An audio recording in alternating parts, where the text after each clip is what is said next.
And welcome everybody to YouTube, where we are joining you now for overtime. Emmanuel over here. Kyle, did you make it okay? Oh, indeed. I'm here. I'm ready. All right. And let's see if Skype land has worked. Mitch, I see you. I see the cat. Are you both there? We're both here. It's funny, the cat was sitting on the chair as if the cat was part of the broadcast. It was really incredible. Now, Greg, you've migrated from the phone over to Skype.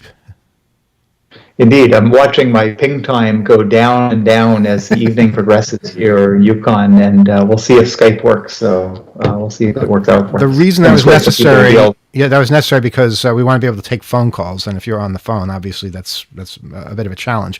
But before we get started or continue the conversation, I just wanted to play something for the benefit of YouTube. That election was stolen. It was. And let me tell you why. I'll tell you that as soon as I tell you why all vaccinations are bad. No, I'm kidding. You know, we can joke, right? We can, right? Can we? Let's find out. Let's see. Let's see what happens if we maybe play this a few times. Boy, it still pisses me off that they did that. That they forced us to jump through hoops and waste our time because they don't understand sarcasm. Well, now, hear me out. Would you be more upset if something really abhorrent was said and it wasn't flagged or recognized? Like, are you... That I said? Are you upset that it's overbearing? Or would you be more upset if it was looser and like crazy stuff wasn't getting, you know, little love letters like that? Look, if we had one of those conspiracy podcasts, right, and we were just spreading all kinds of misinformation and lies and things like that, I'd, expect some kind of backlash for that, but that's not what we were doing. They don't have a sarcasm algorithm, though. We're literally talking about disagreeing. That was what the conversation was about. It's about, how we disagree, and just as a joke, I disagreed a lot just to show how crazy it can get. But we can handle it, Google. We don't need a paternalistic overlord to tell us how to behave. Now, if you find people that are actively out to spread lies, and that is what they do, yeah, take action against those people. But let us have our conversations. And like I said on the radio show, if somebody calls us and has a different view, and a view that we might have a problem with, I don't want you to cut it off. Let us deal with it. Let us have the conversation. Work on your network. Look, man, I'm taking it as a compliment that our natural language is crazy natural. Uh-huh. It's just you can't keep up with it. No, you can't. Greg, go ahead. Well, I know there's different theories, but I'm absolutely of the opinion that this is simply pattern matching. And there's no way of and this is what we saw with Mr. Robot at the Hope Conference. There's really no way of accounting for sarcasm when you're simply looking for strings in your speech-to-text algorithm along the lines of the election is stolen or Trump won. He said it now. Now you're going to flag the whole thing. Yep.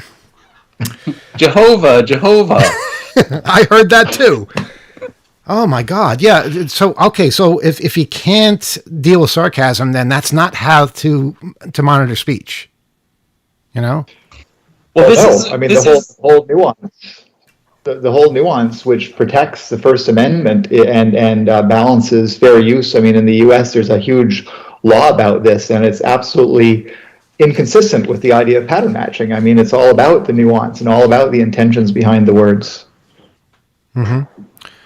Mitch, I know in Germany things are a little bit different as far as speech. Is there anything you can point to that would stand out for us here in America? Yeah, well, it is really interesting that when I first started visiting Berlin for Chaos Congress in 2006, I was really surprised to find out that Germany does not have freedom of speech. And there's some pretty good reasons for that too that are interesting, and there's no like real right and wrong. Certainly people's rights are limited by other rights and they come into conflict. Here there were a bunch of people a few decades ago that were espousing lies and hatred, and it became a populist kind of a thing, kind of like we're experiencing somewhat recently in our dear land. And that took over, and they don't want to have a repeat of that. So how do you stop that? What's an effective way to stop that while still giving people enough rights to live lives that they find way worth living? And there's no really good answer for all of that. And you know, and similarly, what we're experiencing now with so-called social media, there's billions of accounts on there, many of them bots, but many of them actual human beings with very different points of view. And some people are just going out to try to get as popular as possible and playing off this populism thing. How can how can it how can these companies possibly limit that without impinging on the rights of others accidentally or purposefully?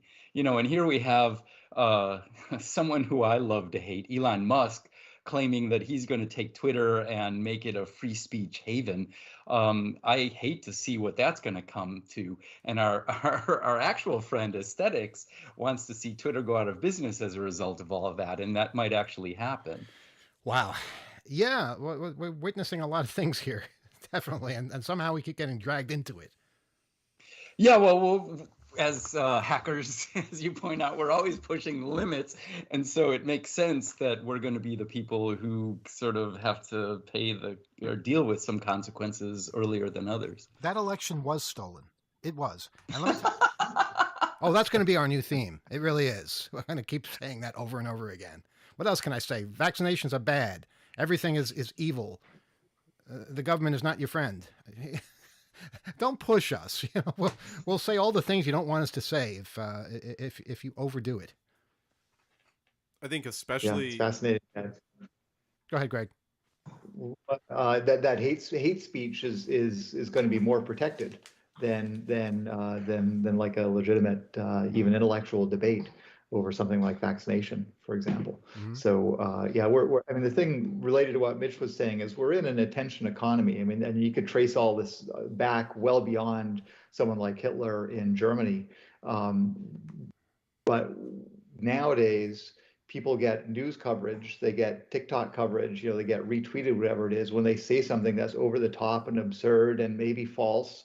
And then, maybe eventually they end up in front of a court or something, and then they can't say that anymore. And we see this all the time in the U.S. Midterm elections, where the absurd, over the top statement gets you the headlines, and and the debate almost never even gets a chance to occur. And I don't know what to do about well, I guess what I was saying before, the role of automated, censorship, basically, but automated pattern matching. I mean, I think maybe there's a role for that, but it doesn't do anything about the extreme attention getting that bypasses all that stuff and uses subtlety and maybe more subtle sarcasm than what we're hearing here. Yeah, and also it makes martyrs of the wrong people, and that's something really to be concerned with. So there's pointers. There's all kinds of advice we can offer. We've been dealing with this kind of crap for a long time with BBSs and IRC and all that. So maybe Google's somewhat new to the game, but there's ways of controlling the quality of content and ways not to do that. And I think we're seeing some demonstrations. And just on the subject, you're talking about hate speech. Hate speech is not something we engage with. I mean, if somebody called up and had all kinds of hate speech to share, no, we wouldn't continue that conversation. Absolutely not. But if somebody is woefully misled on a topic, on something going on in the news, we have every right to have that conversation, and we resent greatly being told that we can't talk about that. So that's the line for us. We have a call? We didn't get off the phone number yet, so it's got to be Rebel, right? It's probably Rebel. 802-321-4225, but right now the line's occupied, so let's see who's out there. Good evening. You're on Off the Hook Overtime. Well, it's not Rebel, but it's Philip from Virginia. It's by Phil from Missouri. Virginia. Okay, well, you're the new rebel, I guess. Yeah. Well, it's been a while. A lot's happened. We sucker punched an asteroid. That's You know. true. We, I mean, I think it's just amazing that we're able to manipulate stellar objects now. Did you hear about the scientists that had human brain cells in a petri dish playing Pong? I did not hear that. Kyle, you heard about this? Yes. What? Tell us what's. Go ahead, Calder. You tell us. Well, okay, they were experimenting with brain cells, and they cultivated some brain cells into a petri dish and taught it to play Pong. Okay, I'm both amazed and freaked out and scared. Yes, because, okay, is that a human being now, right? Because it's human brain cells, right? Well, the ability to play Pong, is that how you measure what's human and what's not? I don't know. It's cells in a petri dish. What is human now? I'm pretty sure Mitch's cat can play Pong, so that doesn't make it human. Well, I don't know. You got these anti-abortion people. What would they think about it? Okay, let's confuse them. That's a good idea. Only if you lose the game. But is that biological AI or? Would that be definition of biological AI? I just want to get into the mind of this guy. It's like, you know what? I'm going to go with a petri dish, and this was the goal. Was this the goal, or was it an accident? No, this is. I think it was just something they were playing around with. But can you imagine your cell phone having a human neural network? What if it develops schizophrenia? I wish my cell phone had Pong. Now that I think about it. That is interesting that if you're using biological based processors, and if they have like a mental breakdown, you have true like panic in your system because it's having a rough day or something. Wow. If you were to put this thing, like make a space probe with it, right? Have some way for it to have like a nutrient bath or something like that to keep alive in. Uh-huh. What's to keep the space probe from going friggin' nuts? That's something to worry about. So lonely. Mitch, you had something. Go ahead. Mitch? Let me, there we go. It took a while for Skype to unmute me. I just looked up, and there's an NPR story saying that about 800,000 cells linked to a computer gradually learned to sense the position of the Pong game's electronic ball and control a virtual paddle. Wow. And that's in the journal Neuron. Well, so evidently this actually happened, and it was intentional to use this actual neurons as a neural network to learn to play this simple game. And what happens when they learn how to play Grand Theft Auto? I'm worried about them putting them in robots,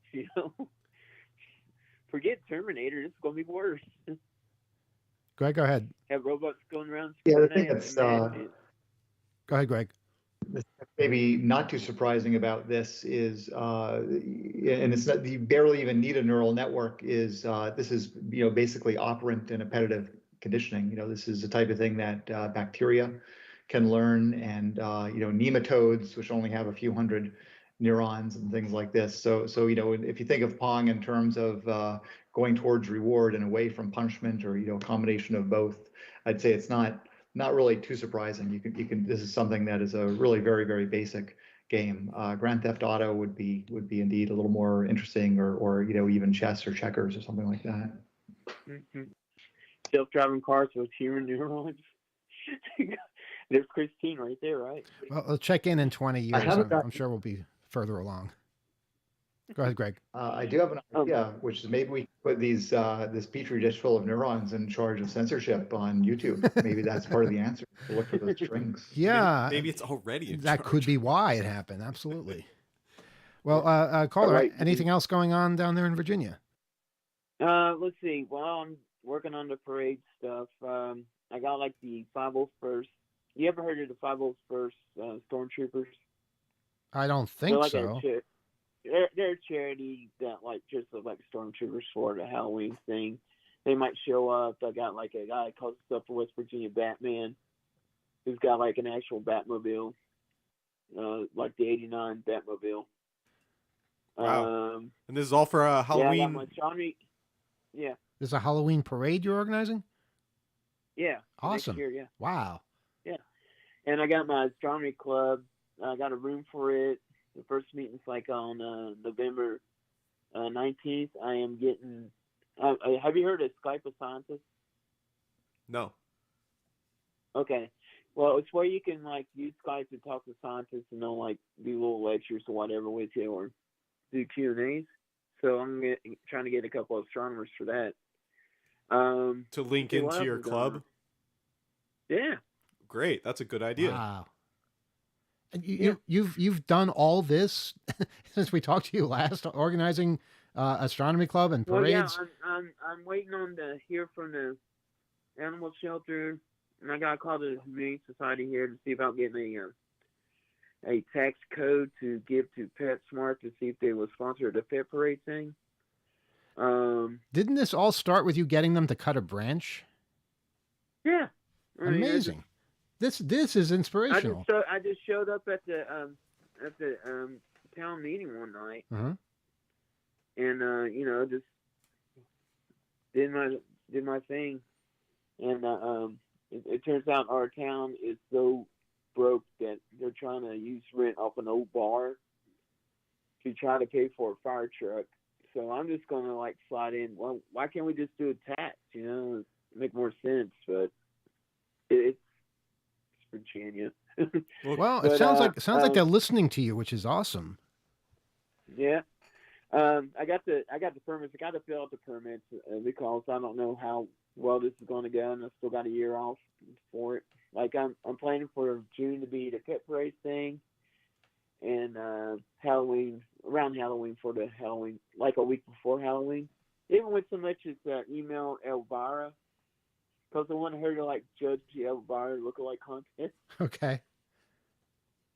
But yeah, man, I'm just trying to keep from going crazy in my little apartment. But also, have you been watching the Dale Brooks case? The which case? Dale Brooks. No, I don't think so. The guy ran into the parade. Okay, I didn't know the name. I didn't really want to know the name, but yeah. Well, I heard about it. Yes. He is a sovereign citizen, which means just like those ranchers out west a while back, the government can't tell us what to do because we declare ourselves independent from the government, blah, blah, blah. So he's there ranting and raving and not making himself look any good. But yesterday, a person went onto Reddit claiming to be a juror from the trial and almost led to a mistrial. They had an investigation and so forth, and later on it turned out to be a prank. But, like I was watching one of your YouTube lawyers talk about it, and they're like, well, that's why we can't have nice scenes, because when you do things publicly like this, when you publicly live stream like trials, you're going to get people like this, and it can lead to a mistrial. I guess. Well, what do you think about that? I mean, well, it's not going to be a mistrial if the person's just lying and isn't an actual juror. People do that all the time. If they were to, say the judge, say, okay, well, we can't risk this. And I know the juror said he didn't do it, but still, we're going to have to get a new jury, and this trial got to start over, right? Well, that'd be a pretty dim-witted judge if they had no evidence and was simply relying on somebody posting to Reddit saying they were on a jury. Yeah, no. You need actual evidence. Still, it just shows how something we do, how we can make a little joke, like you were talking about earlier, like being sarcastic and stuff like that. Mm-hmm.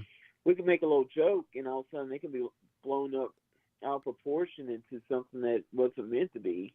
Well, I mean, if it's a juror making a joke, that is a big deal. If it's somebody who's not related to the case in any way, then it's completely irrelevant.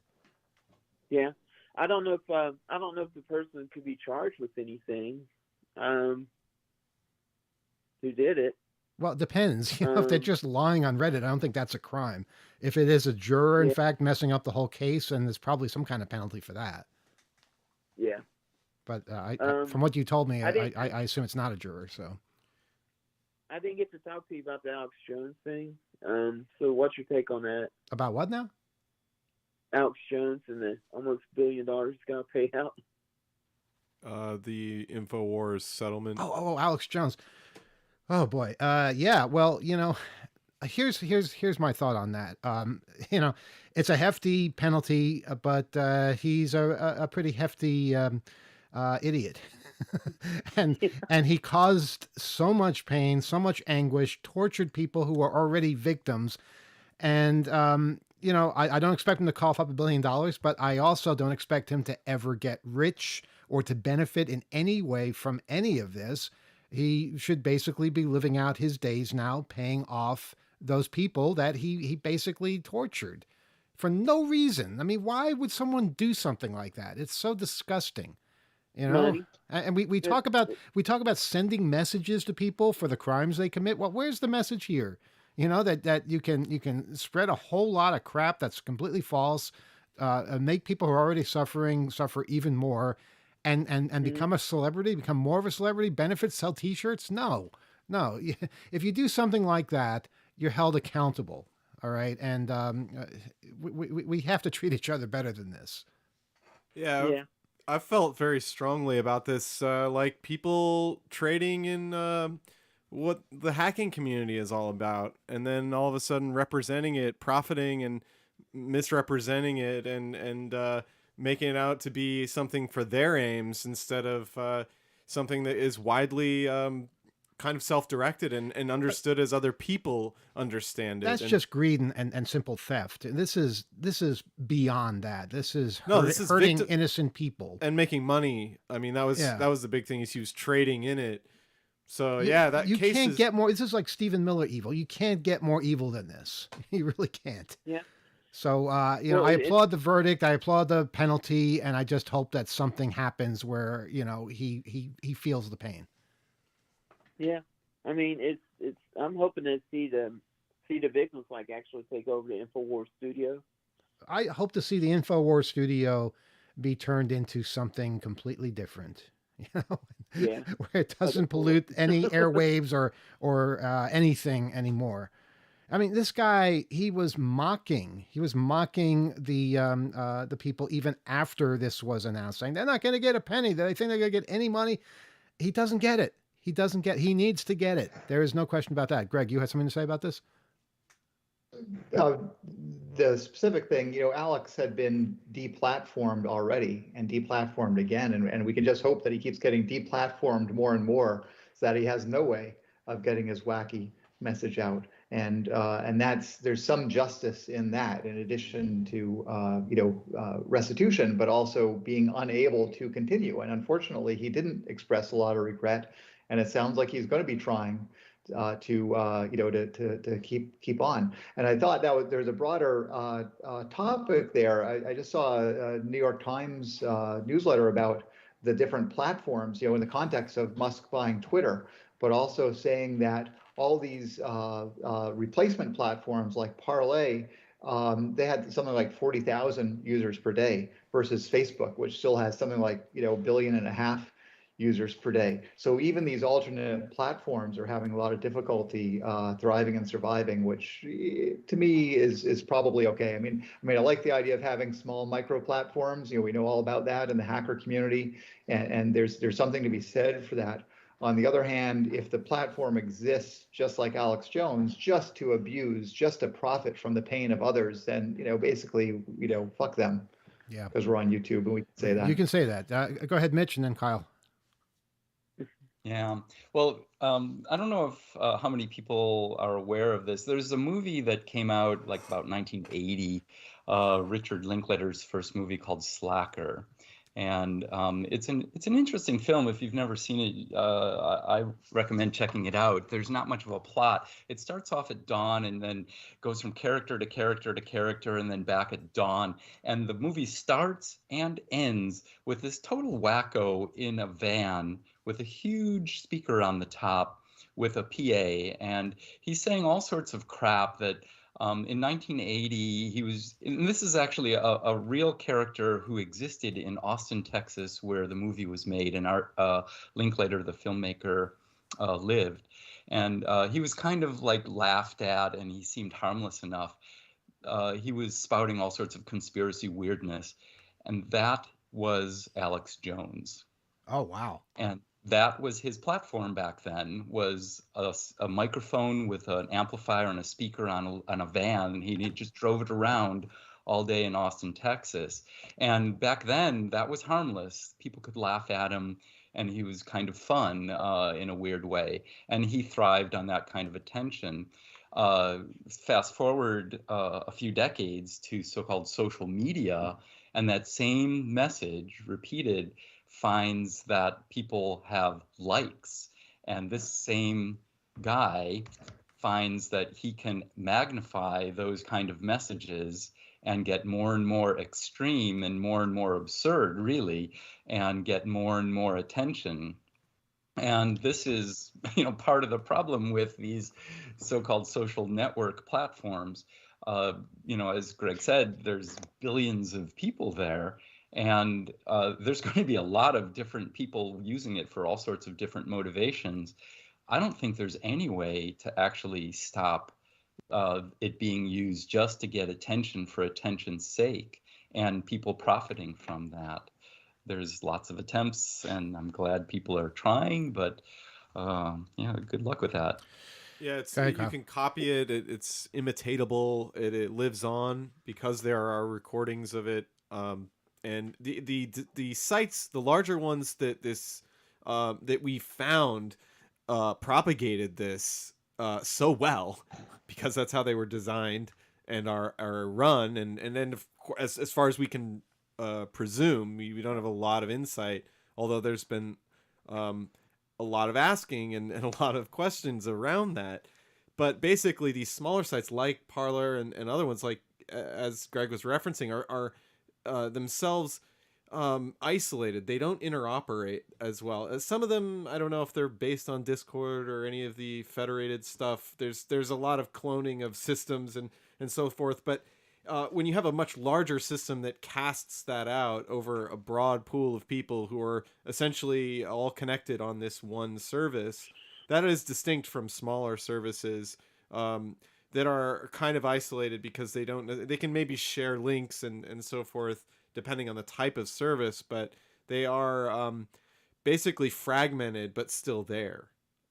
So the effect is different. Maybe the algorithms, the base of whatever platform it is doesn't operate essentially exactly the same way, but they're not going away. And when they are persisting in isolation, we need insight about it. I think people need to know what is being said there, whether it's policed or not. But we also need to be aware of the ability of them to connect and what kinds of shape it's changing forms in and moving around in constantly, because it seems to be an ideology and a behavior that hasn't been resolved socially.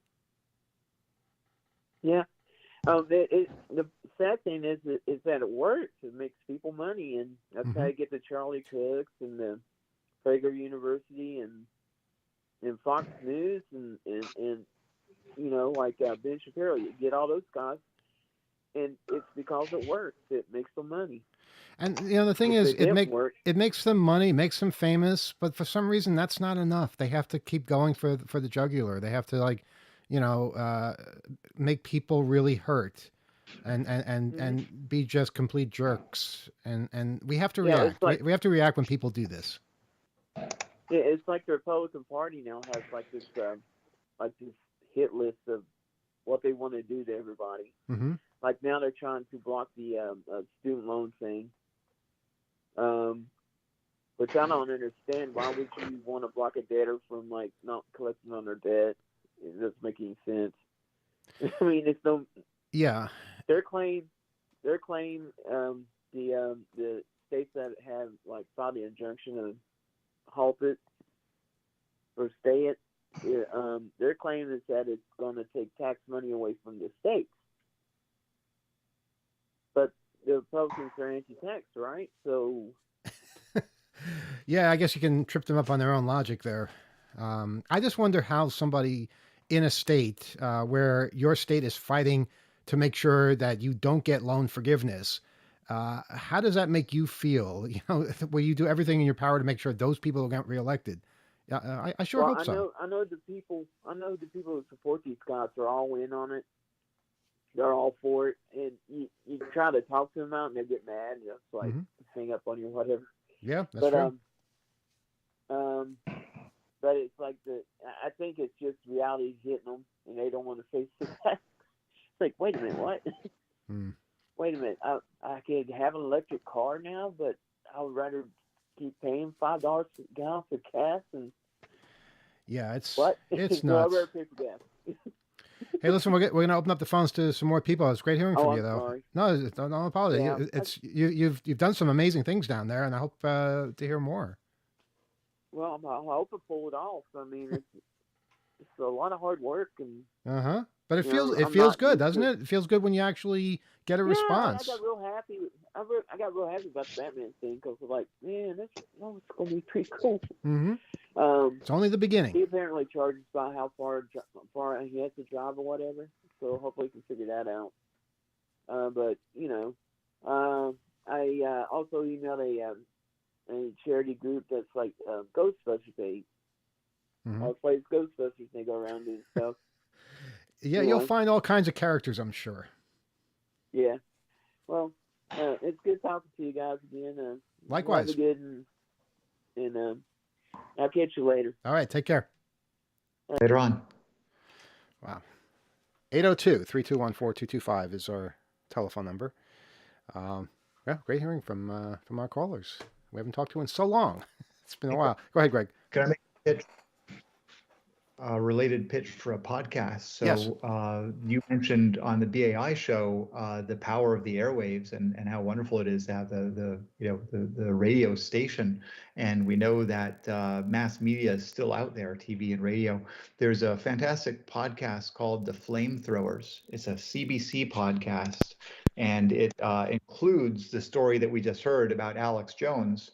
And it focuses a lot on the career of Rush Limbaugh and how he essentially was a kingmaker to the tune of really being instrumental in getting Donald Trump in the White House. But it also goes all the way back to some religious people and a lot of other things in the 1930s and afterwards. So the Flamethrowers CBC podcast about the power of the radio and basically how this stuff sells. And that's all you need to know about why they keep doing it. It's because they can keep making being extreme and having extreme viewpoints, regardless of truth or consequences. Can I just say CBC does some of the best radio I have ever heard. We have a channel. We have the Sirius XM crap. Most of it is utter garbage, but the CBC Radio 1 is just so incredible. Last night, I heard a segment on their daily show, As It Happens. They were talking about 3.5-inch floppy drives and how there are places that still use them. And just talking to people about this, it's just so interesting. I've stayed in my car much longer than I need to on many occasions because something was on the radio that I had to hear the end of. So that's the measure of good radio, I think, and they really do it right. They really do. We have another call? Yes, and I believe this might be from that part of the world. That part of the world, Canada. Indeed. Are you from Canada, caller? Greetings, Kirby from Etobicoke calling. Wow, you must be some kind of soothsayer, Kyle. How did you know that this caller was coming? So now we have two people connected to us right now north of the border. Well represented, yeah. And three people out of the country, and we're the minority now, Kyle. We're the only ones in the United States. Safely, yeah. Wow. So Kirby, how you been? I'm doing great. Greetings, Mitch, Kyle, Emmanuel, and Greg. Yeah, we've all met in person now, so that's cool. That is cool. So what's So, new up there in lots Ontario? Lots has happened. Lots has happened. Tell us. Last 2 days ago, we had a municipal election, and for the first time in, I don't know, like 23 years or something, there's no Ford in Toronto. Wait, you mean They all you got rid of Ford? we didn't get rid of them. They all got jobs in the province. No, but I mean, he's no longer your whatever it was that he was. PM. No, he's still that, but we had a municipal election, and it's the first time when he hasn't had that Etobicoke North seat that him and his family name have run for like 23 years because he got his nephew a job, in the state level, so to speak. I see. Okay, well, I Oh, guess yeah. that's a Great. good thing. And That's a victory.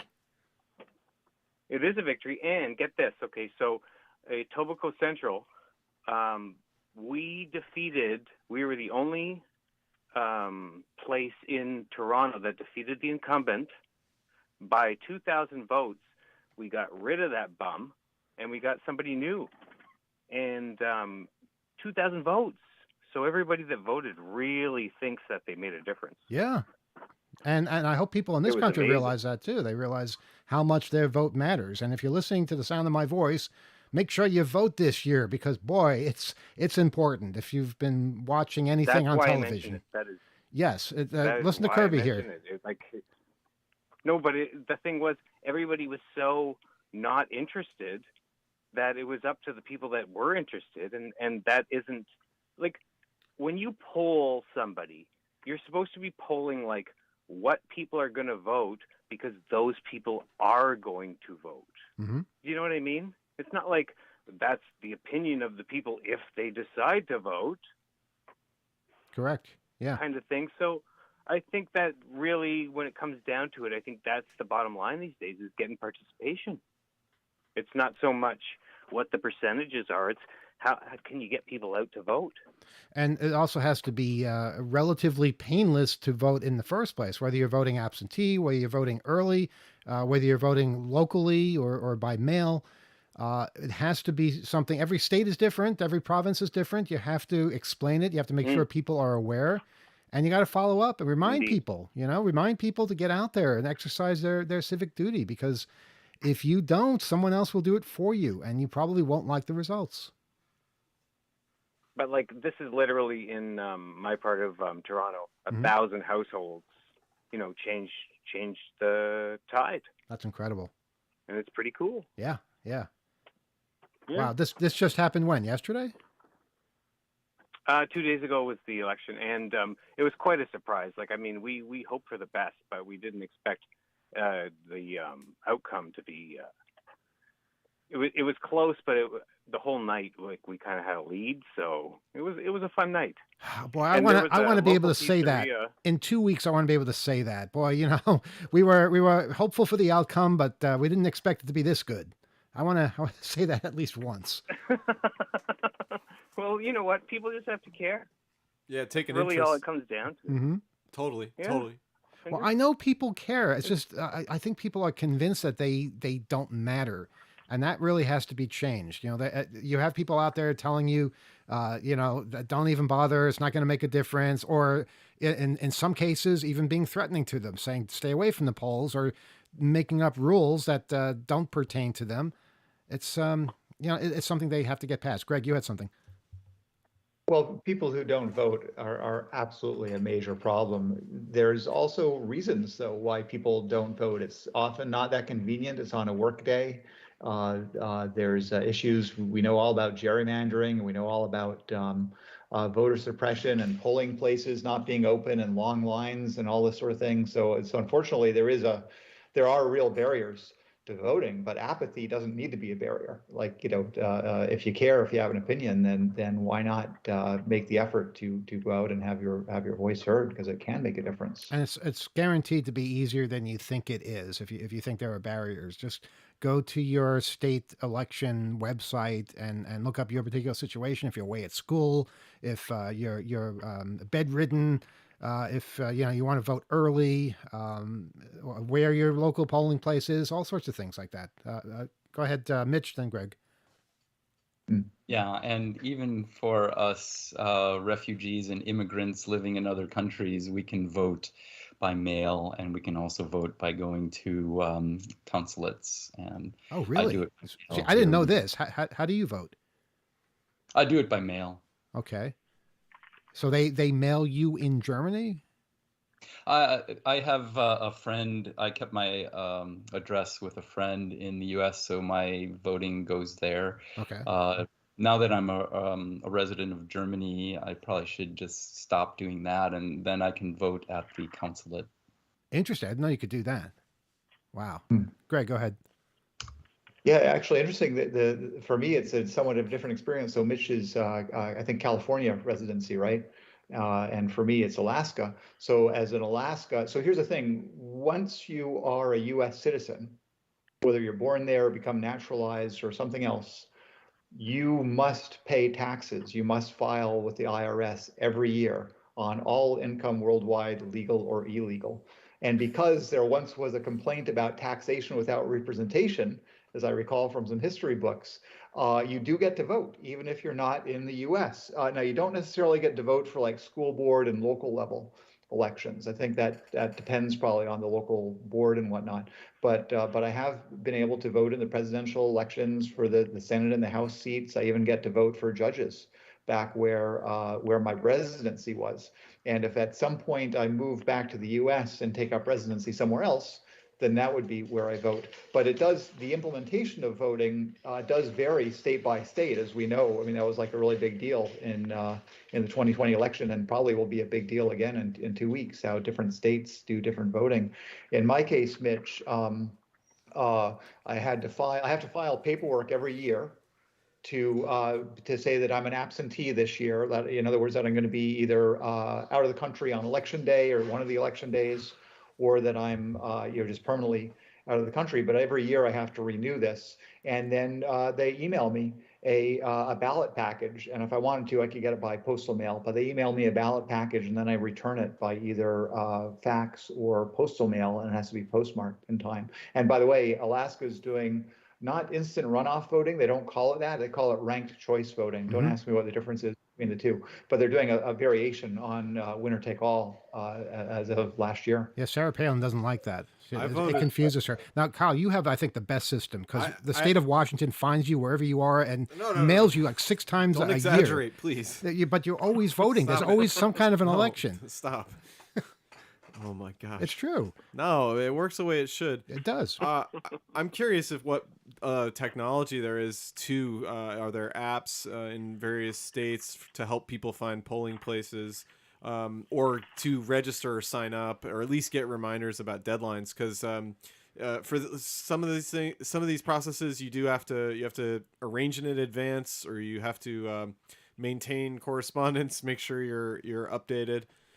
Wherever you are, but for people that travel for a living, that are mobile and moving around, there are a lot of accommodations, and I encourage people just to find a way that works for them. Like have a friend or trusted colleague help you out, sort it out the way you can. So in my instance, I've been absentee. My whole state is absentee and has been. They switched over, so there's no polling place to go to. Everyone votes by mail. And so to that end, I'm able to basically I get a packet, and then I keep up with some of the places that do some of the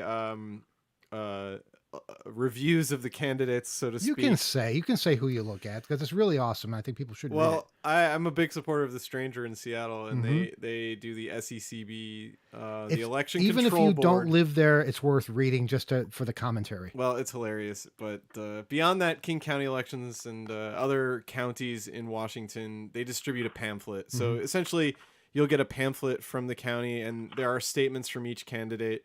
They write personal statements and they talk about their platform. So you use that as a guide, and then newspaper endorsements or publications like I just mentioned. They put out reviews. They actually go and talk to people. I encourage you, find a place you trust and get some of the opinions. Find out what was said in some of those discussions, and that can help you as you're going through and filling in your bubbles, as it were. But do it. It doesn't take long, and if you have help, if you have the guides or stuff to go through, it really does not end up being a huge process. I was going to mention that one of the things I voted on was whether there should be ranked choice ballots. That was one of the It was put to the people, Wow. so to speak, and I was into it. Okay. I won't say how I voted, but So I think the three of you, Kyle, citizen of Washington and New York, Mitch, citizen of California and Germany, and Greg, citizen of Alaska and Yukon, you all demonstrate how easy it is to actually vote in those situations. And of course, it's easy when you're not in a different place, when the polling place is in your community. So there really are very few excuses that I can think of that should prevent somebody from voting. You have all kinds of early voting possibilities. You have absentee voting. Every state is different. All the deadlines are different, but the opportunity is certainly there. Kirby, anything else from you? Emmanuel, may I? Yeah, go ahead. I think for me, there was a very low voter turnout in the provincial election and the municipal election. Mm-hmm. And everybody I talked to that I guess didn't vote said, "Oh, I ain't voting. Nothing ever changes." Well, you're in Canada, and things are a bit more sane in Canada. You don't have, the women's right to choose. You just had the Prime Minister within the last week just basically comment that, oh, by the way, it's illegal to sell or buy or transfer handguns. So there, just like that, I so envy the way people live up there. Well, I mean, there is a lot more intricacies to that than meets the eye, but I will accept that as that's not a bad thing. Mm-hmm. It's not gonna hurt anybody, and if anybody has a problem with it, they can, raise their concern and say they have to have a gun for this reason or whatnot. Mm-hmm. I'm sure they can have it. I'm amazed. I think our shock and really what stands out about that is just it's so far so quickly and no one's excited about it. Here it's like you bring it up about having any kind of incremental study or second look at a way we do one aspect of one type of one part of one type of weapon. It's like off limits. It's like it's changing. It's not the same. I don't think it's quite as excitable now,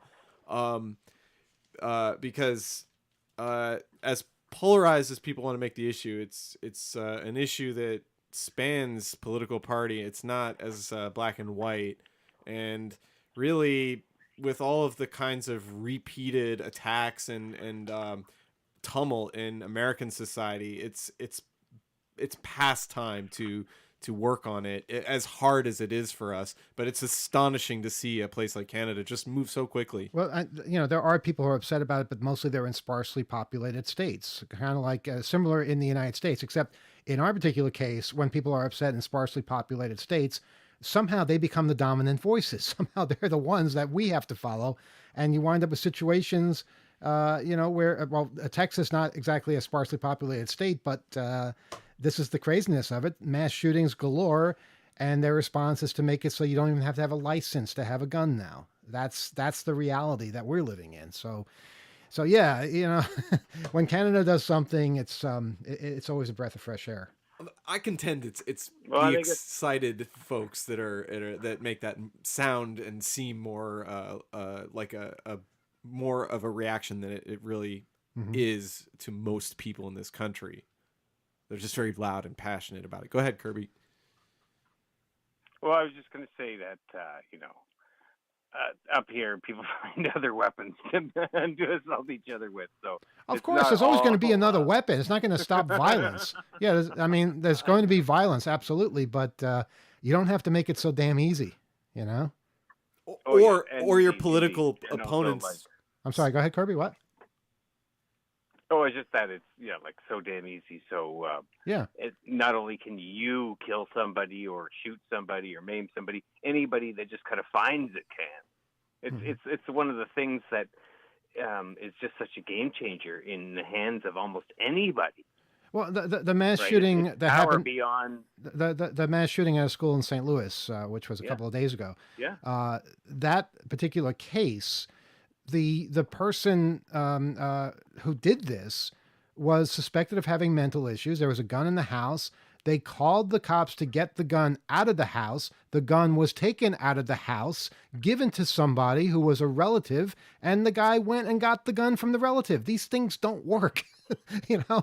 Guns are the problem. They are the issue, and there's too damn many of them, and they're too easy to get your hands on.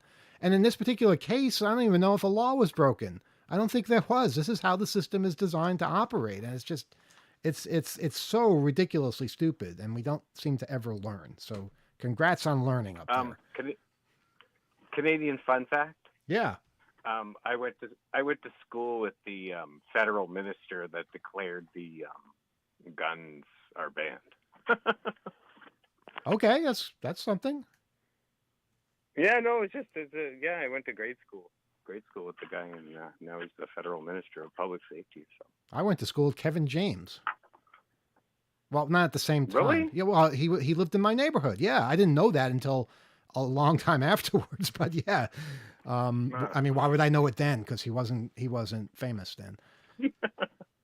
Well, you win. Yeah. Go ahead, Greg, and then we're gonna move on to another call. Yeah, just very briefly, the role of money in politics in Canada is much less than the role of money in politics in the U.S. And I'd say that's probably the single biggest cause of some of these differences. And also, I went to school with Anthony Scaramucci. Okay, all right. So, Mitch, who did you go to school with? Fred. Fred? Just Fred. Yeah. Okay. First names only. Kyle, anybody you want to name? No? I went to school with some cool people. Yeah, I'm sure you did. They're all really cool. I had a fascinating academic career, but they're not like people I would drop, that anyone would know necessarily that I could think of, and so maybe you need to check in. Maybe they've gone on to great things. I'm afraid to for about half of them. And some of them may have gone on to do horrible things. They've gone on. I'm sure. I'm sure a lot of them have. Good on them. I'm here doing this. Let's be frank here. Kyle is the most famous person ever to come out of his school. It's just the way it is. I didn't say that. I'm not. I'm just saying I'm here doing this, and I'm just as happy to be, around still. Think about it. Somebody went to school with Jeffrey Dahmer. So there's that. No, jeez. Yeah. I wonder if people. Some names you're like, I don't want to talk about. I don't know how we got into this. How did we get into this particular subject? Kirby, great hearing from you, and hopefully we'll hear from you again next time we're on the air, whenever that is. Okay, quick shout out. Go ahead. Audrey, she's been doing great with her math and science and French, and keep up the good work. Awesome. Congrats, Audrey. All right. We'll talk to you again soon. And take care, everybody. I hope you have a good time. All right. Be well. Next time we're on the air, it might be Kirby. It might be after election. Was that the delay that you had, Greg? You said bye, Kirby, about 10 seconds after he left. Leave his delay out. I'm telling you, watching the ping. The ping is just getting longer and longer. Okay, we got to do an experiment. But next time we're on the air, it might be after election day. So this might be the last time we sound so chipper. Give that phone number out again. Oh wait, I want to see how long Greg's delay is. So Greg, I'm going to count down from 3, and I want you to say 1 the same time you think I'm going to say 1. How does that sound? Okay, here we go. 3, 2, 1. 1. Wow, that is a delay. That is a delay. 1 second. Huh. How about you, Mitch? Okay, let's try. You ready? All right. 3, 2, 1. 1. Much better in Germany. Yeah, all right, Kyle, how about you? What? You're in the same room, but there's still a delay. All right, so we take this phone call? Yeah, what?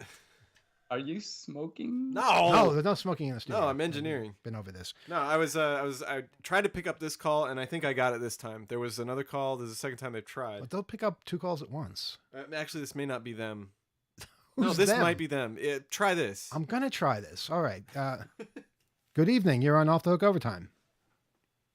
Good evening, gang. gang. This is Tim in Connecticut. Tim in Connecticut, how you been?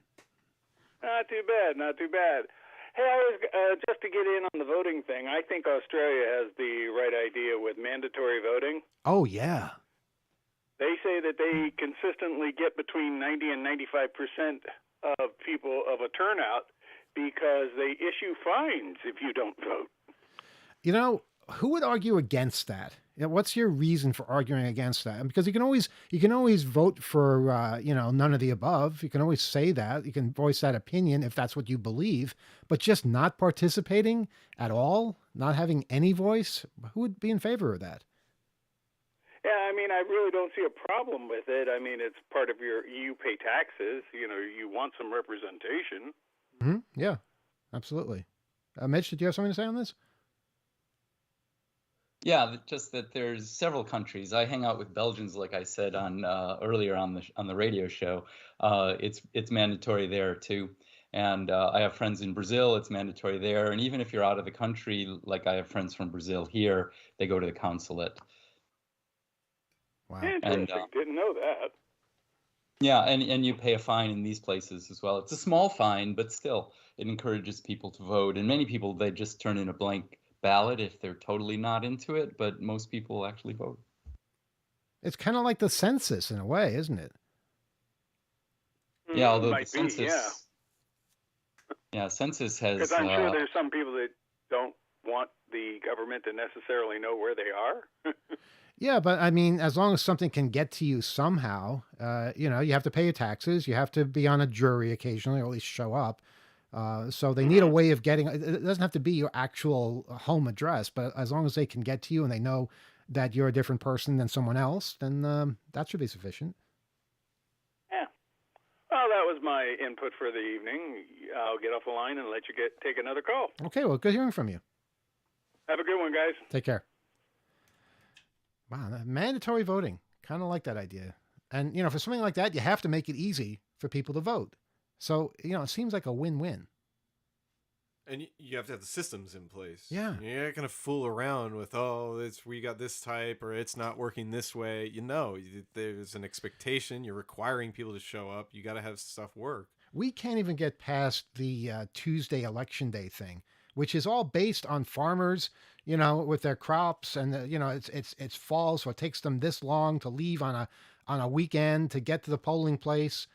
So that's why it's on a Tuesday, the first Tuesday in November. It's just so silly. Why can't we have it on a Sunday like the rest of the world? At least we have early voting in many places where people can do things like that. Do we have another call? All right. And good evening. You're on Off the Hook. Okay. It's Rebel. Doesn't let me even finish the sentence. I'm going to do the greeting, Rebel. All right. Let me do the greeting. Okay. Good evening and welcome to Off the Hook Overtime. You are now on the air caller. Please address us in a pleasant tone of voice. Yes, even though we're not on the air, we're online. We're on the virtual air. I air quoted air. Anyway, by the way, the election day is November 1st this year. No, it's not. November 1st. How dare you lie? It's not November 1st. It's November 8th. That's missing. Yeah. Oh, it's November 8th? Wow, misinformation. You're going to get Google to ban us again. Alphabet is going to I mean, come on. Overtime. Yeah. Keep this up. Speaking of misinformation, that election was stolen. It was. You're talking about the InfoWars thing. I think their ads are pulling out of their advertisers are boycotting. I wonder what concerned them. Well, I mean, the teachers at that school in Connecticut, I remember on a news report they said that it was like Pearl Harbor. It was like Pearl Harbor. In what way? No, that's what the teachers say that. Oh yeah, of course. Yeah, I've heard awful stuff too, but it's interesting. That's a step in that it took them that long. I mean, for those advertisers in particular, they're not probably ones everybody's familiar with, but that they have stuck with him so long, and then they're finally abandoning his brand, as it were. That is something. It's interesting, though, that it took this actual action for them to say, okay, this is enough. Like, It's not that big of them. Let's see, what else? Wow, Rebel, you ran out of things to say quickly this week. Well, there are. I think I should make. I think we'll make her a good either movie or a private film or video or whatever. Like when a stranger calls. I think that was a movie in the 70s or 80s. It was. I think it was in the 50s, but maybe it was the 70s. I don't know. I thought it was the 70s, but I've heard the movie. But we should have a home movie called When a Scammer Calls. Oh, I like this. Yeah, I think we should do that. Okay, let's do that. When then. a scammer, if you want to go to my YouTube page, Richard Conte, and view, I call scammers. I haven't been doing it lately, but I get a lot of calls, and they come from 800 numbers and 917 numbers and numbers that are like either not existent or whatever. They take numbers. I guess. Maybe they like the college, since the college tuition, the college loan forgiveness was announced. I've been getting a lot of, even though I don't have any college loans or grants or anything like that, I get calls from these places that say, would you like to, oh, you know what, I could three-way you. Maybe we'll... No, don't do that. There's no call for that. All you have to do is not pick up the damn phone. Just pick up for people you know. I pick up. Well, no, I do, and I just, kind of like, play with them, saying, "Hello, this is the operator. I have a collect call." Uh-huh. See, he's making a study of it. So because he has this abundance, he's turning it into something he can refine into an assessment of these types of callers. Okay, so that's a great idea. If you're looking a story. for more for your research, just give out your phone number, and I'm sure people can sign you up for all kinds of things. Wait, right? Is that what he wants? I think he's more to the incidental ones. Uh-huh. Well, we could probably give out his number because I'm sure we have it somewhere. No, because if you call it, then it's just going to go to like the number you have reached is not in service. Mm-hmm. Yeah, but we're not fooled by that. No. Oh, by the way, When a Stranger Calls, you were right, 1979. And here's the synopsis. During an evening of babysitting, high school student Jill Johnson is terrorized by a caller who keeps asking, "Have you checked the children lately?" And when she calls the police, they inform her that the calls are coming from... Come on, say it. A payphone? Oh, for God's sake, Rebel. Really? Inside the house. Inside the house. Thank you. Come on. It's one of the most famous things ever to say. The calls are coming from... So there's a lot from this film that I didn't realize. That's where that phrase comes from. The calls are coming from inside the house. And also, have you checked the children lately? Which I never heard before that film came out. But that's not a stranger then if it's coming from inside the house. Well, it could be a stranger inside your house. I mean, what would you call a person who broke in that you don't know? I guess an intruder, I guess. I don't know. But when an intruder calls, but that doesn't make... That's a silly title. I mean, come on. First of all, okay, the point is you don't know they're in the house, so they're a stranger from the outset, okay? Then you find out that the stranger is an intruder. Okay, I guess you could rename the film at that point, but who does that? Really, Rebel? Now, some of the things you suggest, I just don't know. I remember back in the 70s that I used to make a prank call to this person, this one woman that, and she would keep me on the line, like saying, "Hey, I was home alone at the time. I was like maybe 10 years old. She said, "Well, are your parents away, or where did they go? Did your mother go shopping?" Or, trying to make conversation with me. Meanwhile, I'm on the phone with her for like 3 minutes. I hang up. We have two lines. Uh-huh. One line, which is where I called from, which is the phone on the desk. Right. And then there's another phone in the kitchen that has another line. Uh-huh. Total separate line. She called on the kitchen phone, which is a totally separate line. And then she said, "This is a police station. Richard is making prank calls. Are you ever going to call Mrs. Klossner again?" I remember I got so scared at that point. How did she know my name? How did she know the other Because number? she knew who you were. I don't know how she knew who you were, but it's obvious she knew who you were. She knew your other phone number. She knew your first name. And she knew that you were the person who would do this. I think we all know that. The genesis of Rebel. Has this been something that's been hanging over your head since you were 10 years old? Actually, it has. It has intrigued me. Like, how do they, 3-minute, Bernie S. would know something like this. Look, fiber optic maybe. Rebel, if you called me, all right, and I heard your voice, I would know it was you no matter what number you used. But I didn't know this person. But they knew you. Your reputation precedes itself. People know you. All right. Even at 10, people knew you. The entire neighborhood. People probably exchanged all kinds of notes on you back then because the person I found in the phone book, that's how I picked my Frank calls. The person I picked in the phone book who had the same last name as a friend of mine's name. So maybe she called my friend. I don't know. What year was this? 1978 or 79. Okay, so that's pre-caller ID. So they didn't have caller ID. Right. Well, it was where you had to stay on the line, like keep the person on the line for at least 3 minutes in order for it to trace or something. I heard something like that. I'm sure there's more to the story. Greg or Mitch, did either of you have something to add? Somebody was raising their hands. Were they around in those days? Well, I was going to. Go ahead, Greg. Yeah, we were. So I was going to comment on, we've talked on the radio show before about how a lot of people don't want to respond to email or use email, about how a lot of people now don't pick up the phone, and we're hearing about why. It's like you don't know who's there, and the chances are pretty good that it's just crap. And so you end up with platforms like Facebook offering Messenger, where you're only getting messages from people that are on your contact list, if that's your settings.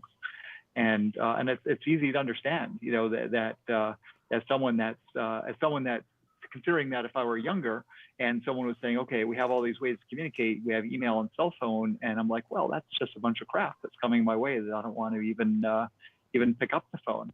First is in 1978, when the phone rings, of course you're going to pick it up because it could be someone you want to talk to, and that's the only way you talk to them. So I do understand, I think, some of that rationale. By the way, I'm living now with 26-year-old woman in the house. We have someone that's staying with us to help out with the dogs. And her method of communication is Facebook Messenger. And when it's time to communicate about, shall we get together and take care of the dogs or something, my wife is sending her a Facebook message from the first floor to the lower floor where the apartment is. And that's the preferred communication, as opposed to even wandering downstairs. What happened to bellowing down the stairs? People don't do that anymore? Well, that's what I would just bump on the floor, and say, come on up. Absolutely. Or get a cordless phone so that you could answer the phone on, if you're upstairs. Or get a Radio Shack intercom. Radio Shack intercom? I don't remember those. Radio Shack? Oh, yeah. That was with the cordless absolutely. phone. Radio Shack intercoms. They were the best. Well, that's the difference between phones and email. I mean, emails you could ignore and delete. Phone calls just ring and, you gotta either pick it up or not pick it up. Or you could set up a pirate shortwave station and then have a shortwave radio downstairs so that you can transmit and the person can tune in and hear you. Actually, I don't know. Why does it have to be shortwave? I guess it could be FM. It doesn't have to be shortwave, but then anyone in the world could hear you as well. Go ahead, Mitch. You had something? I remember. Is your name Mitch? I don't think your name is Mitch. Oh. Well, Mitch, speak. Go ahead, Mitch. I just had something silly to say with a Radio Shack intercom, which of course I had when I was a little kid, and I had shared a bunk bed with my brother, and I set up an intercom between the top bunk and the bottom bunk. That's perfect. That's cool, but you're right there in the same bunk bed. You really needed an intercom? Well, we were both geeks, Well, this proves it for sure. Wow, that's amazing. The important thing is find a way that works, and it's so funny, like the idea that a phone call or a message on a system that is public ostensibly is suspicious. That's a new phenomena that really, unless it's a text that you understand, or unless it's a call you're anticipating because you scheduled it and arranged it in advance over some other form of communication, it's a very odd way that something that was exceedingly that allowed you to be exceedingly accessible on like the public telephone network, it changes and transforms just in the basis of people suspecting that more often than not, people using that mode are really just solicitors, and it's sad in a way, and I liken it to what I was talking about with speech and certain platforms allowing certain things and others not, and then those splintering off, whereas you'd sign up for a platform and everybody would be on there, so you're accessible to people that you don't necessarily talk to or agree with. And now, of course, as they fragment and splinter in the same way that, maybe it's not a suspicious call, but it's a political confrontation that you don't want to be exposed to on this more or less, private community. We're experiencing similar things repeating, I guess, is the short version of what I'm noticing. And it's odd that what people end up using is sort of endlessly hybrid forms of all of it and sort of unifying it in their own ways. Rebel, we're going to allow you one more comment, then we're going to move on. I remember when I was back maybe 1980 or maybe 81 or something like that. The payphone in the shopping center where I usually go, which is right near me where I lived, would ring, and it would ring, and I answered it, and the person said, "Hello, you have won a prize," and they claimed it from a radio station, and you've won a prize, and what's your address to send you a prize? And I was stupid enough to give my address, but nothing ever showed up, or nothing. Maybe it was like a scam of some sort. What kind of scam was that? You gave them your address, then nothing happened? Nothing. I don't believe anything happened. No. And those are the days we could call a payphone. You can't do that anymore. It's just so weird that these technology evolutions become known for how they were abused more than the positive attributes of them. And as we moved from like Web 2.0 or whatever these platforms are to even more intensely advanced systems, what kinds of abuse will they be characterized or known for? We haven't even thought of it yet, and we're still trying to figure out the consequences of what technologies we've embraced and now are turning away from in many respects. It's fascinating. Always count on abuse being number one. It's on people's weird. list. It's like everything we look back on, it's like, oh, how is that just completely upended from its original intent and not taken seriously. Rebel, good to hear from you as always. We look forward to next time. Okay. Take care. And that was Rebel. Mitch, I know it's very late where you are. What time is it? 3:11 in the morning. Oh, it's pretty late. And Greg, where you are, what time is it? Yeah, it's only 6:11 and p.m. and the dogs are being fed, and you might have heard our dog Maud barking in the background. She's she's Maud? Still hungry. How is Maud? She's doing remarkably well. Her brother Wayne, unfortunately, went over the Rainbow Bridge about 2 or 3 months ago. So he had some deterioration that was fairly rapid. But Maud is getting on by. She's I think 14 or so years old now. She's 14. And pretty healthy, good appetite. Has some. Did you say 14 has some liver problems, so we have her on some meds. Yeah. Maud's my favorite of all your dogs. So somehow I don't think of Maud as a dog. It's like she's a step above, and she kind of handles things. It's really cool. I also heard through the grapevine that you lost Bear. Yeah. So we've actually had a few more dogs come into the house since we had our big get together a few years ago now, and but Bear is one of the ones that actually turned out he was born in New York. We didn't know that until a little bit later on, and had a couple other places. I don't think New York City, but New York State, and lived a couple other places. And we adopted it in Alaska, and then moved him from Alaska to Ontario, and then to Yukon. But yeah, he was pretty old. It was time for old Bear. He was about 16, and that's for a pretty big breed like a husky. That's about as old as they generally get to be. Sometimes only 13 or 14, more typically 15 or 16. By the way, as long as it keeps coming up, you mentioned Alaska. I got to recommend the new TV program that's on ABC called Alaska Daily. You would like it, Greg. It's about a reporter who moves to Alaska to work on a newspaper. It's a lot of subject material about missing and murdered Indigenous women, which is a big problem in that particular part of the world. And it's really covering ground that you don't expect on network TV. So check that out. I said it to all the listeners. Wow. It's on Thursdays, I believe. documentary or No, it's documentary type? Or it's a 1 hour fiction? fictional piece. Primetime show, and it's pretty good, scripted and dramatic, and filmed in Alaska. For that, wow, that's really cool type of show, it's pretty outstanding where they've taken it, and they're treating the subject matter with the kind of reverence I think it deserves. A lot of good characters, a lot of interesting people. Yeah, it's kind of fun. Alaska Daily.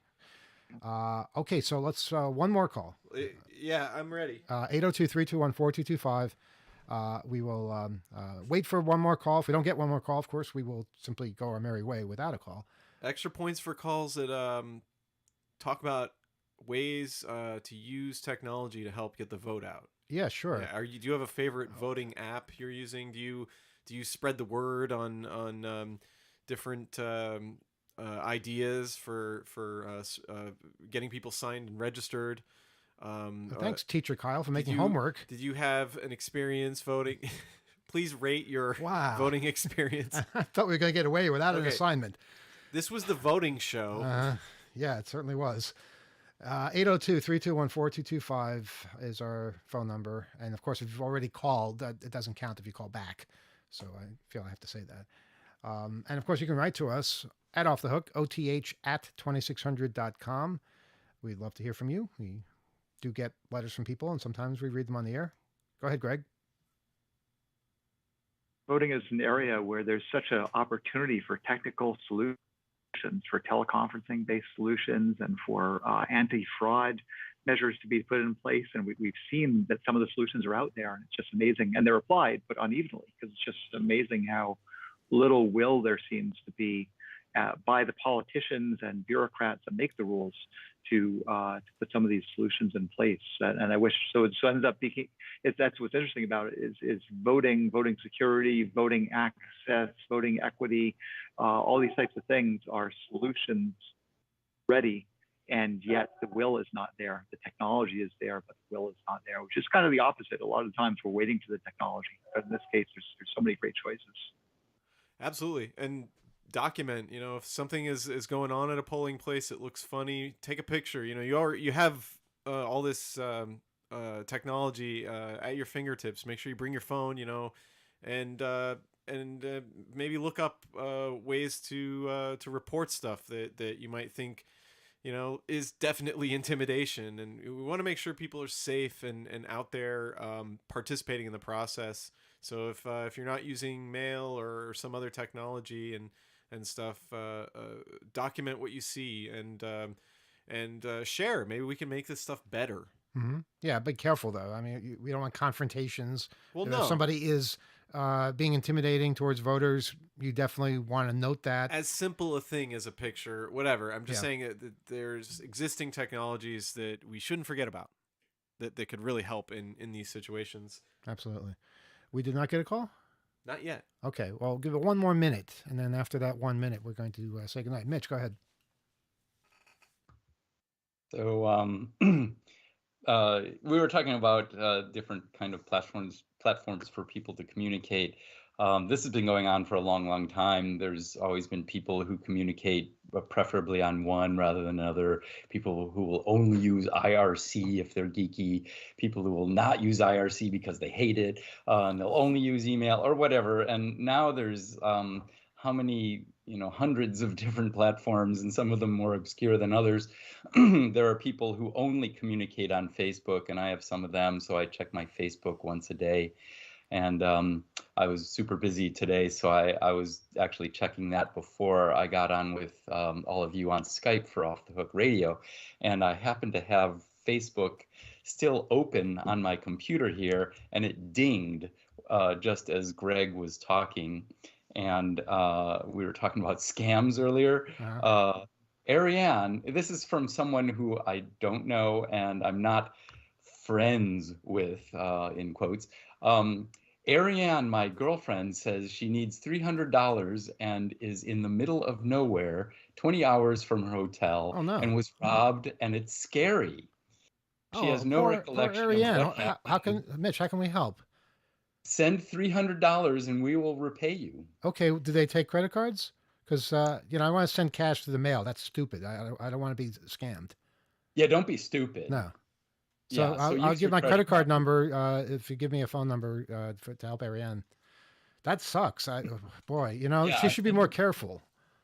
Yeah, this is from perhaps this is a real person and their account was scammed, but yeah. So, anyways, there's some interesting scams on Facebook lately. Over the last year, I haven't seen this before this year, but people will take someone's account, they'll copy their whatever they call their main picture, their Facebook picture, and then they'll contact all of their friends through Facebook Messenger saying, you should, well, first of all, they'll give you a friend request, and then they'll say, oh, yeah, my account was hacked. And then they'll say that they got a huge amount of money from a government agency and that you should contact this particular person on Facebook. Because, of course, government agencies all use Facebook to give away money. If they're smart, yeah.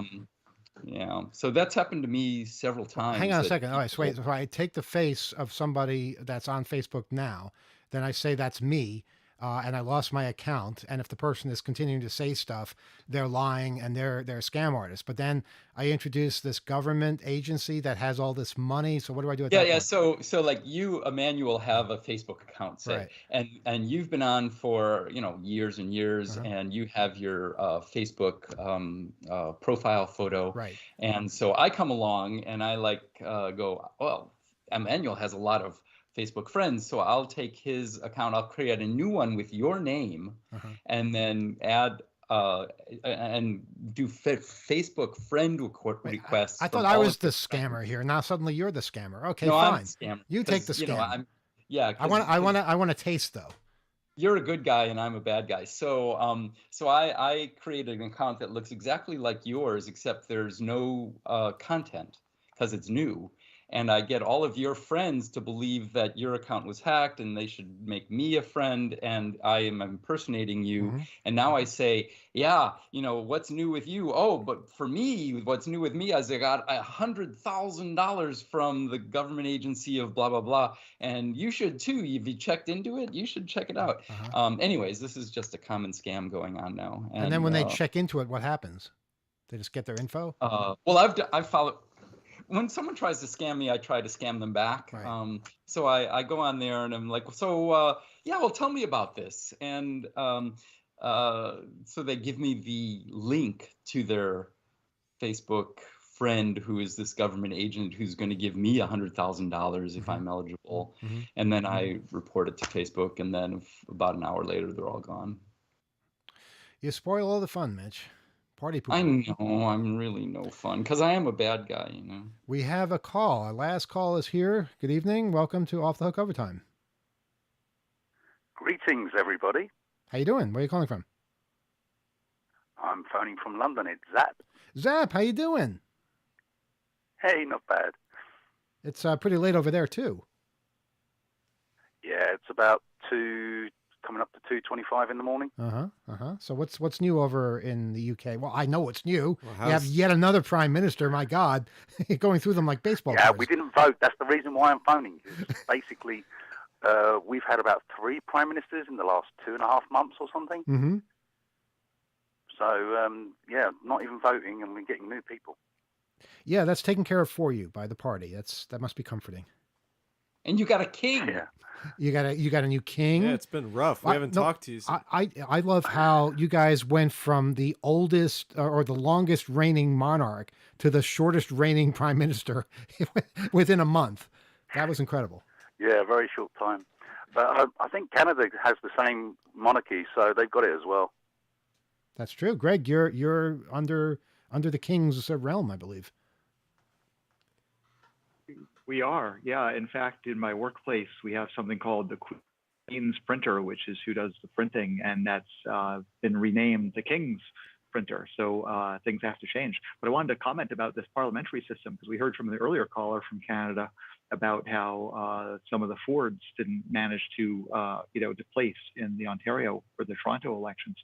And the thing that's weird And we just heard two examples from England, same system, is in the parliamentary system, you vote for your local person, your local member of parliament who goes to the federal system, or your local member of the legislative assembly who goes to the provincial or territorial system. So very similar to like a state representative and a federal representative, House or Senate. And then those people are the ones who decide who's the leader of the party. And that person becomes the premier of Ontario in the case of Doug Ford, or the prime minister of Canada in the case of Justin Trudeau, or the prime minister of England in the case of this other rich guy that got elected. Yeah, his so name it's hasn't really set yet. fascinating to me that we don't have direct ability to even vote for the people that are going to be your, in equivalent to the governor or the equivalent to the president.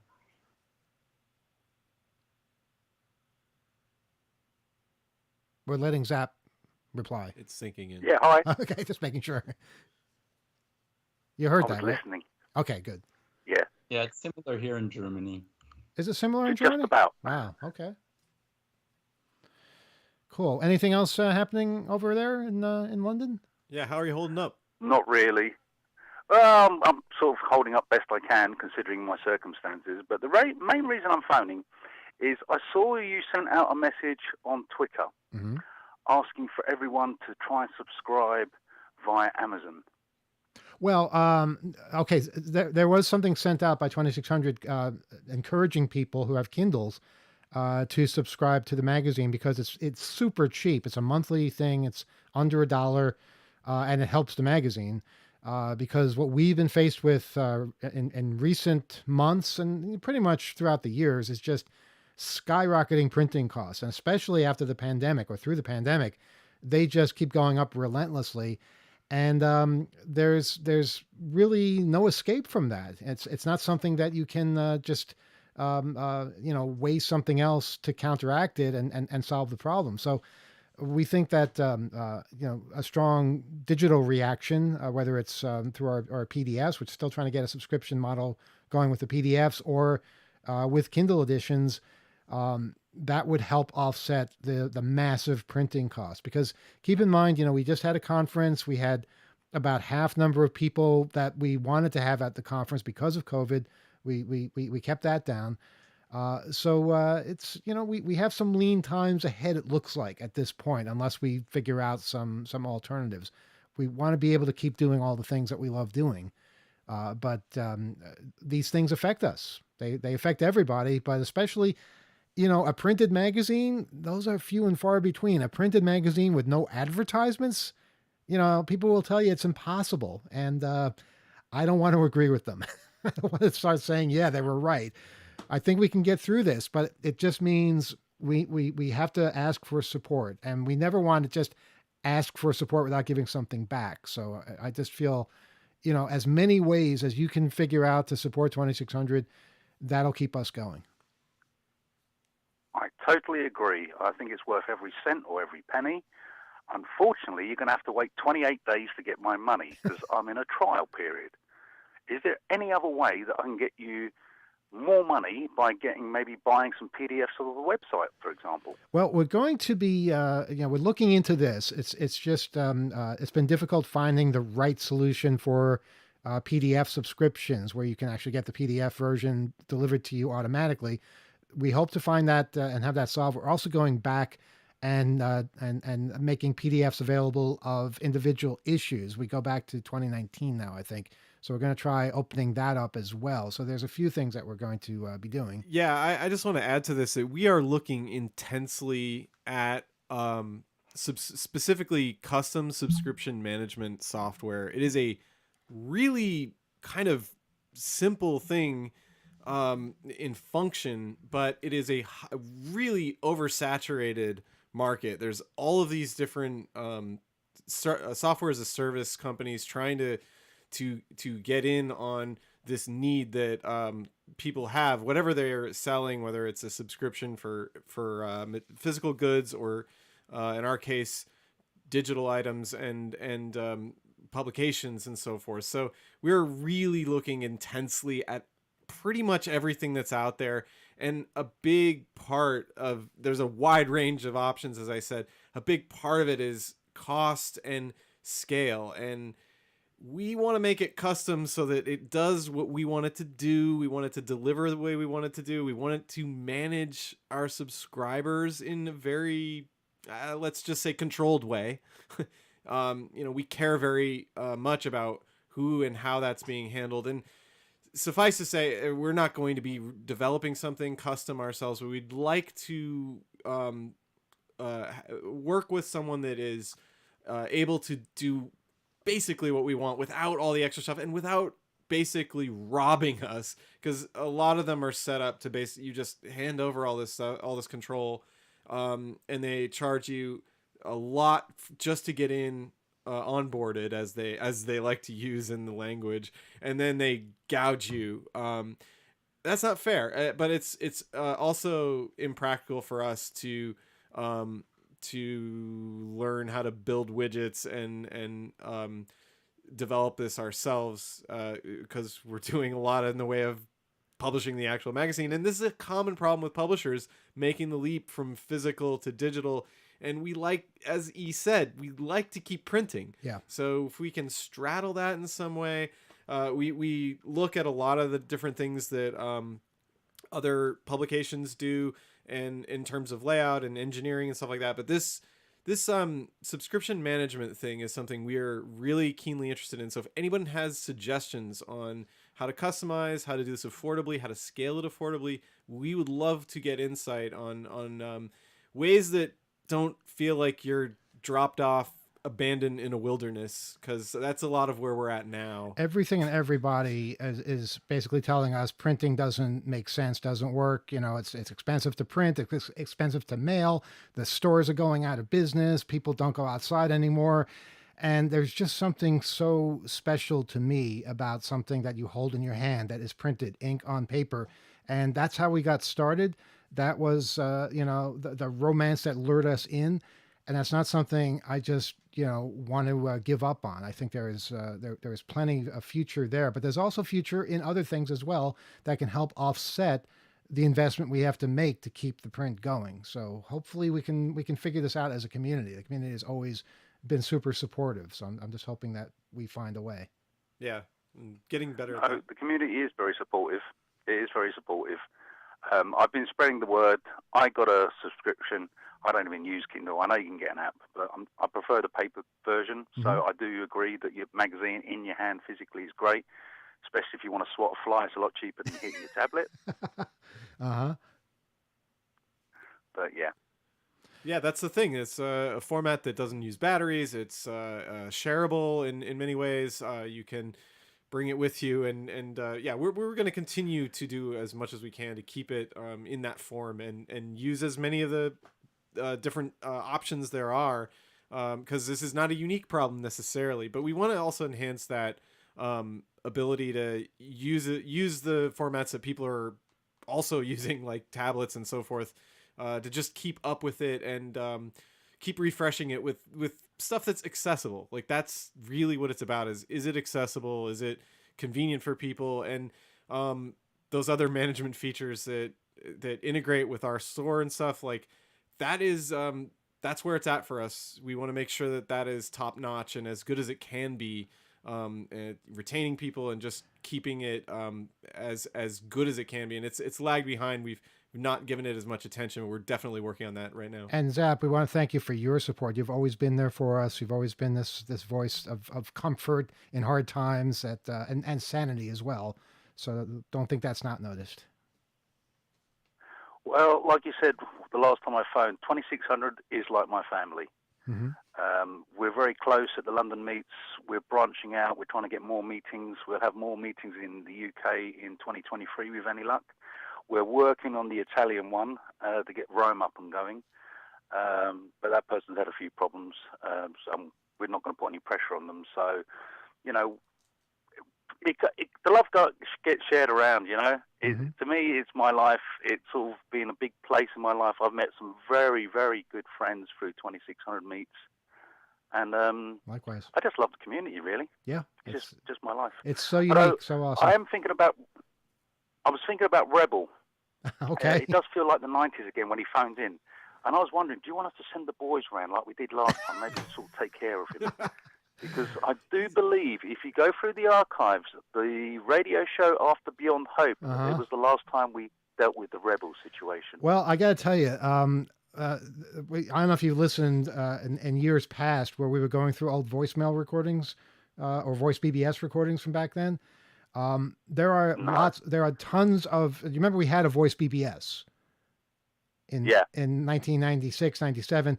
Well, the messages for that board still exist, except they're in a format that we could not translate. And thanks to some listeners, it took us a while. We were able to do just that. But now we're in the process of going through hundreds and hundreds and hundreds of messages and weeding out the ones that are obviously private messages or ones that are unsuitable for one reason or another. And Rebel is on a lot of those. He's on a lot of those, talking about Beyond Hope. You're probably on a couple. And we're going to hear them at some point. So it's just that universe is still out there, and it was very unique, a very special time. And yes, send the boys around. I imagine they've probably gained quite a bit of weight by over the years. But they're still an intimidating So force. you know though, but Rebel's he's been shooting hoops and stuff. He's got boys too. He's been working out. Yeah. So you might be surprised. Yeah. They have his It'd back be nice and stuff. to see Rebel again. I haven't seen him since '97, actually. Well, so, he's been a brings great, back good memories. Yeah, he's traveling around the world now. He went to Russia, of all things. I think he came via London, but he didn't tell me he was passing through. The nerve, right? He should have. Yeah. Well, we'll certainly tell you when we're in. Yeah, I'm still trying to track down some of the people from Beyond Hope, actually, because they got the Tiny T-Shell. Netweasel, especially, I'm trying to track down. I've had no word of Netweasel. What happened to Netweasel? I don't know what happened to a lot of people. It's kind of weird to think listening to these things, you hear a voice and it triggers a memory, and you say, "What happened? Where did that person go? What became of them?" And there's oftentimes no trace at all because all you knew was a handle. And if it's someone like Netweasel, okay, what does that translate to?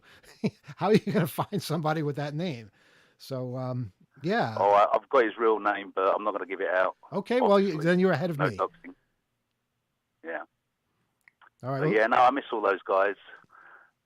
We had a good time. It was the first time I went to New York and a Hope. Yeah, I remember that very distinctly. It was an event. It was an amazing event. Keep the stories alive. Share what you can remember and try to get in touch, like you're mentioning, because that's how you keep what it was and keep it, pass it along, that memory, and people will get the spirit from those stories, I think. And of course, anyone has recordings or pictures, please share those as well, because that way we document better. Yeah, and I just want to add, just that voicemail thing, like we mentioned it once on the air, nobody said anything. And this is after I found like a power supply from a Mac that like eventually got this old 386 go, or it's Windows 3.1, it's a right? 286, I think. But it's Windows 3.1 we have to run. I think it's even earlier, yeah. Right. Anyway, that booted up. We copied the files. I don't know how we got them off the hard drive. Somehow with like an IDE converter or something. It was a challenge. Made an appeal. Nobody said anything. Then we mentioned it again a couple years later on the radio, and somebody actually responded and told us what was going on with it. Played around with it a little bit, and then we did a bunch of batches and are going through them. So many messages. Oh my God. Just keep going is the theme there, I guess. Just relentlessly and get those stories. Make sure that they don't just disappear on that hard drive, or whatever it is you're doing, share, and other people will react, and that stuff's priceless. And share it with Jason over at Internet Archive, and if you don't do anything else, it'll be preserved forever. Yep. I've got a load of photos I need to scan, maybe send some to you. There's some video. Wow. I'm still trying to track down the video of you, Emmanuel, abseiling outside the pub. I have that somewhere on one of my computers. There is a video of me. It was weird because I had to make a flight to Paris, I think, early in the morning. You guys were having a party in a pub, and the only way that we could have the pub was for the door to be locked at a certain time. And so I couldn't go downstairs and leave when my taxi was arriving. The only way for me to leave the second floor was out the window. And that, of course, presented a problem of how to do that safely. And somehow you guys over in the UK were prepared for this. They managed that. Oh my! And it was scary. And if you look at me, I'm like, basically my head is pointed directly down at the ground. I'm upside down. I'm just going very slowly down until I actually was on the ground. And that was it. That was how I left London. Yeah. I'm thinking that was 1996. Possibly. Yeah, I was in England then. So No, definitely. I've got a very good memory. That's the problem. I have a very good memory. If I get arrested and they ask me about the hacking scene in the UK, a lot of people will get busted. Well, don't tempt them. Now they're going to be looking for you. It's okay. I just say I'm crazy and I should get away with that. Okay. I'll plead the insanity. You could probably get away with that. Yes. Well, Zab, I think I could. Zab, it's so great to hear from you. And please stay in touch. And we look forward to seeing you again. Will do. All right. I'll phone in when I want to phone in. All right. Cool. All right. Take care, everyone. Be well. Great to hear you. Bye. All right, folks. I think that's going to do it for us tonight. I think we've said enough. That election was stolen. Oh, shut up. It was. Shut up. Get out of here. So sarcastic. That's it. I'm sick of that. Just wanted to remind you. Yeah. You've warmed up the transcription engine. The AI is awake at the point. You want to make sure we send a few more messages. Do you think YouTube's going to kick us off again? Maybe. We should bet on this. I would think yes. Folks, if you're listening, you better grab this show now. Well, actually, we always keep a copy on our site anyway, which is why you run your own site so that this kind of crap can't happen. Or whoever's in charge of appeals, go ahead and keep the light on for us. Yeah. We'll be there as soon as it's taken down. But yeah, whatever. I don't suffer this gladly at all. I just don't. One more time for the road. You want me to play it again? Fine, the whole thing. That election was stolen. It was. And let me tell you why. I'll tell you that as soon as I tell you why all vaccinations are bad. No, I'm kidding. I'm kidding. You know, we can joke, right? We can, right? Well, we'll find out, I guess. I guess we will. Yeah. Well, guys, it was so much fun having you this week. It really was. Change of pace. We had It's been a treat. Thank you. Yeah, and just spanning the globe the way you guys are. It's just you're both testament to the joy of travel and innovation, and it's just so much fun every time we're together.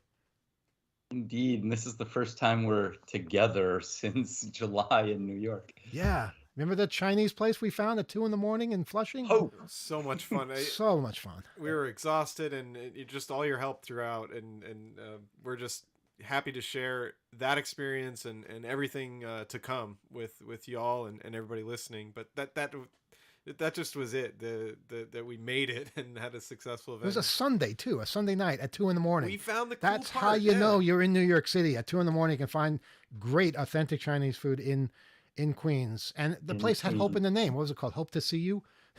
It's just Hope so to powerful. see you. That was the name of the place. What was it called? Exactly. Hope to Hope see to you. see you. I Oh, believe. yeah. Hope to Okay. see you. yeah, that's great. So that was a totally fitting way to end a totally crazy experience. No, the totally fitting way was the next morning driving in a 2600 van in a severe thunderstorm. That was the actual way to leave.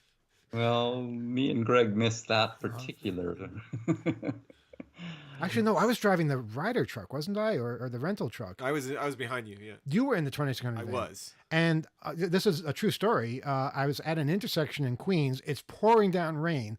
And this stupid truck, which I was having an argument from the very beginning, had no air conditioning. It was awful. I couldn't figure out how to turn the windshield wiper on because every vehicle has it in a different place. And this one, it wasn't a switch. It was a dial. But I couldn't find it. So at the light, I'm yelling to Kyle, you have to come up here and help me. In the middle of traffic, he runs up and shows, somehow shows me how to turn the windshield wiper on. And that's how we got back. Yeah. Yes, I'm very intuitive and kinesthetic. For all the smoothness you ever experience at a Hope Conference, there are many scenes like that happen. So just keep that in mind. Yeah. But we figured out together. So until next time, let's stay in touch. Yes. Listeners, we hope to see you again soon. Indeed. Thank you. And thank you guys. Mitch, Greg. Yeah, thanks. Be well. Okay. Thanks, Be well. everybody. Be well. Bye bye. Appreciate all the calls too.